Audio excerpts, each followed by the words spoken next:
રહી છે। વધુ એક મહત્વના સમાચાર લોકમત 2024ને લઈને સામે આવી રહ્યા છે કે લોકસભાની ચૂંટણીને લઈને વડાપ્રધાન નરેન્દ્ર મોદીનો પ્રચંડ પ્રચાર।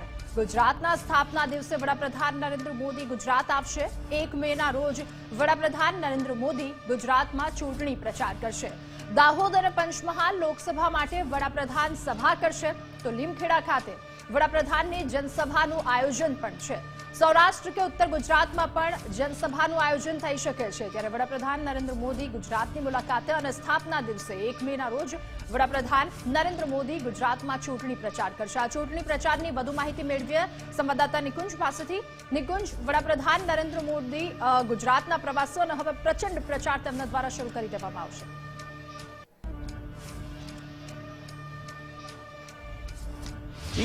જરૂરથી ત્રીજા ફેઝની અંદર ગુજરાતની 25 લોકસભા બેઠકોની હવે ચૂંટણી જે થવાની છે તેનું ત્રીજા ફેઝની અંદર મતદાન થવાનું છે અને તેને લઈને 1 મે ગુજરાત સ્થાપના દિવસ એ દિવસ નક્કી કરવામાં આવ્યો છે કે જ્યારે પ્રધાનમંત્રી નરેન્દ્ર મોદી ગુજરાતની અંદર ભાજપના ચૂંટણી પ્રચારની અંદર પહોંચશે।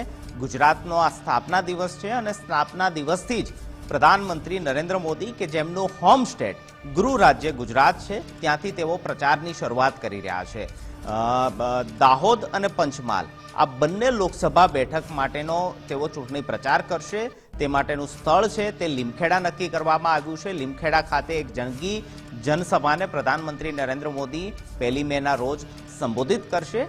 1 મેનો આ એક કાર્યક્રમ છે, તેની સાથે અન્ય એક કાર્યક્રમ પણ ઘડાઈ રહ્યો છે, તેનું આયોજન થઈ રહ્યું છે। સંભવતઃ સૌરાષ્ટ્ર અથવા તો ઉત્તર ગુજરાત તેમાં પણ પ્રધાનમંત્રી 1 મેના રોજ પહોંચે અને 2 થી 3 જેટલી લોકસભા સીટોને સાથે સાંકળીને એક જનસભાનું આયોજન કરવામાં આવે તેવી માહિતી મળી રહી છે। 1 મેના તેમના એક દિવસીય ચૂંટણી પ્રચાર બાદ 2 કે 3 દિવસ બાદ ફરી એકવાર પ્રધાનમંત્રી નરેન્દ્ર મોદી ગુજરાતની અંદર આવશે અને ત્યારે પણ ગુજરાતના 4 થી 5 ઝોન પૈકીના કોઈ 2 ઝોનની અંદર ફરી એકવાર જનસભાને તેઓ સંબોધિત કરશે, ત્યાં ચૂંટણી પ્રચાર માટે જશે। ખાસ કરી પ્રધાનમંત્રીના આ વખતેના કાર્યક્રમો એ પ્રકારે ઘડાયા છે કે કોઈ મેગા સિટીની અંદર તેમની જનસભા કે રોડ શો નહીં થાય, પરંતુ નાના ટાઉન, અંતરિયાળ વિસ્તારો અથવા તો જે ગ્રામીણ વિસ્તારને વધુમાં વધુ સાંકળી શકે તેવા વિસ્તારને પસંદ કરવામાં આવી રહ્યો છે અને ત્યાં પ્રધાનમંત્રી નરેન્દ્ર મોદી જનસભાને સંબોધિત પણ કરશે અને નાનું ટાઉન હશે તો ત્યાં રોડ શો પણ કરશે, તે પ્રકારની પણ માહિતી મળી રહી છે। જી નિકુંજ, આભાર આપનો તમામ વિગતો બદલ। તો